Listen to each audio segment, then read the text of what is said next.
The sun rose over Sycamore Ridge like a golden spotlight on a stage built for perfection. Neat rows of two-story homes with symmetrical lawns, white shutters, and flower beds arranged in precise color gradients lined the winding streets. Every mailbox stood at the exact same height. Every trash can was hidden behind a wooden privacy fence. Every car parked in the garage, except Jake Morrison's. At 6:47 a.m., Jake stepped out of his house wearing grease-stained jeans, a faded band t-shirt, and a baseball cap that read, "I fix what your mechanic breaks." He stretched, took a deep breath of morning air, and smiled at the sight of his pride and joy, his 1978 Ford F-150 parked proudly across his concrete driveway. It wasn't just a truck. It was a restoration project. 12 years in the making. Midnight black with chrome bumpers, dual exhausts, and a custom sound system that could rattle windows 3 streets over.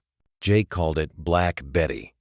And yes, she was parked in the driveway because the garage was full of tools, spare parts, and a half-finished '67 Mustang engine block. He grabbed his thermos of coffee, patted the fender of Black Betty, and headed to his workshop in the backyard. That's when he saw it. Taped to his front door, fluttering in the breeze like a bad omen, was a crisp white envelope with bold red lettering. Official notice of violation. Sycamore Ridge Homeowners Association. Jake frowned. He'd seen these before, usually for things like lawn height or holiday light curfews. But he hadn't done anything wrong. His grass was cut. His mailbox wasn't dented. He hadn't even put up a flag for the 4th of July yet. He tore it open to Mr. Jake Morrison, Lot 42. Subject: driveway parking violation. Immediate fine. This is to inform you that on June 11th at 9:38 p.m., your vehicle, VIN 1F216 N4 JPB 12,345, was observed parked on your private driveway in violation of Section 7, Subsection D of the Sycamore Ridge Covenants. Conditions and restrictions. CC Rupees. Per the bylaws, no vehicle may remain parked on any driveway for more than 2 consecutive hours unless actively loading or unloading. As your vehicle was parked for 14 hours and 22 minutes, this constitutes a Level 2 violation. Fine: $150. Payment due within 14 days. Failure to comply will result in escalating fines, legal action, and potential liens on your property. Signed, Brenda Whitmore, President, Sycamore Ridge HOA Board. Jake stared at the paper, then at his truck, then back at the paper. "Are you kidding me?" he muttered. He read it again and again. "They fined me for parking in my driveway?" Sycamore Ridge wasn't just a neighborhood. It was a brand. Developed in 2005 by Sterling Estates, it was marketed as suburban elegance, perfectly planned. The brochure promised tree-lined boulevards, architectural harmony, and a community where standards are upheld. And uphold them they did. The HOA ruled with an iron fist wrapped in silk gloves. Monthly dues, $275. Annual social events, mandatory attendance for board members. Lawn care, inspected every Tuesday. Exterior paint colors, approved from a palette of 12 HOA-sanctioned hues. No reds, no dark greens, and absolutely no neon. Jake had known the rules when he moved in 5 years ago. But he'd assumed, like most reasonable people, that your driveway is your business. He'd bought the house outright after selling his auto shop in the city. He was a fixer-upper, but he'd worked hard replacing the roof, tiling the kitchen, building a deck. He paid his dues. He even attended the occasional HOA meeting, though he usually fell asleep during the budget reports. But this was new. He pulled up the CC, R's on his phone. Sure enough, buried in Section 7. Parking and vehicle storage. Subsection D read, "To preserve the visual appeal and prevent long-term vehicle storage, driveways shall not be used for continuous parking beyond a 2-hour window. Exceptions may be granted for loading, unloading, or temporary maintenance. Vehicles left overnight, or for extended periods, may be subject to fines and towing at owner's expense." Jake rubbed his temples. Overnight? So I can't sleep in my own house and park my car outside? He called his neighbor Marjorie, an 80-year-old widow who grew prize-winning petunias and knew everything about everyone. "Marjorie, did you know about this 2-hour driveway rule?" There was a pause, then a chuckle. "Oh, honey, Brenda's been threatening to enforce that for years. She says it's for the neighborhood's image, but no one ever got fined until now. Why me? Because you're the only one who leaves a truck out front. Everyone else hides theirs in the garage.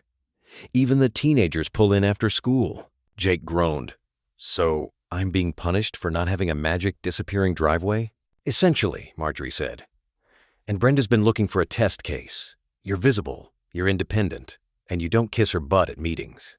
Jake hung up, more annoyed than angry. But the seed of resistance had been planted. The Sycamore Ridge HOA office was a prefab trailer painted the same beige as the community sign. A small American flag waved beside a laminated schedule of recycling days. Inside, the air was cool and smelled like lemon disinfectant and passive aggression. Brenda Whitmore sat behind a glass desk, typing on a laptop.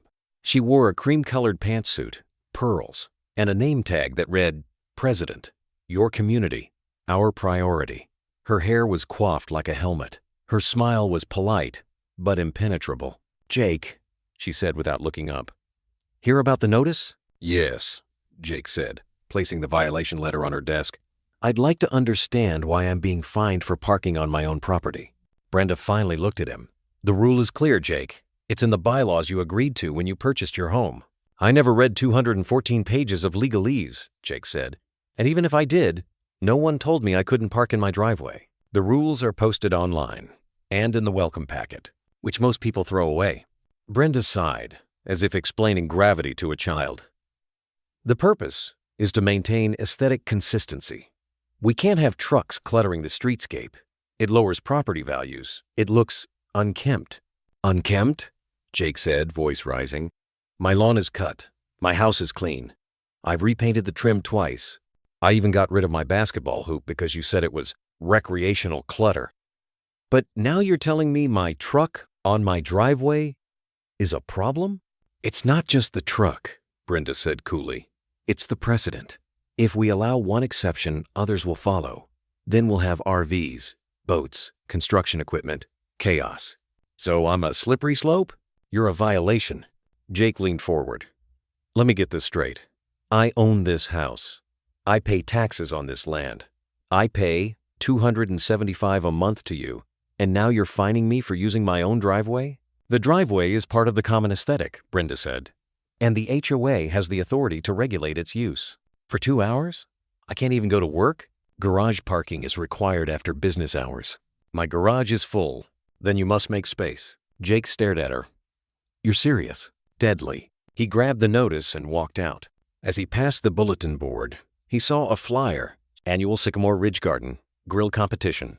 Best yard wins, $500. Jake smirked. Yeah, I'll bring my truck. That night, Jake sat on his back porch, sipping whiskey and staring at Black Betty. He pulled out his phone and opened Facebook. He created a new page. Sycamore Ridge O. Accountability. Real talk. Real problems. He uploaded a photo of the violation notice, then a picture of his truck in the driveway, then a screenshot of Section 7. D.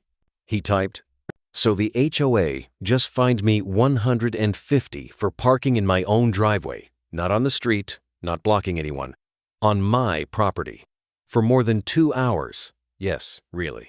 They say it's for the neighborhood image. But when did homeownership become a photo shoot? If you've been fined for your door color, your mailbox, your dog's bark, or your kid's chalk drawings, speak up. This isn't about a truck. It's about control. Free the driveway. He hit post.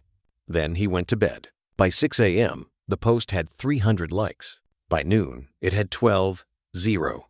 Local news reporter Lena Cruz from Channel 9 Eyewitness News called.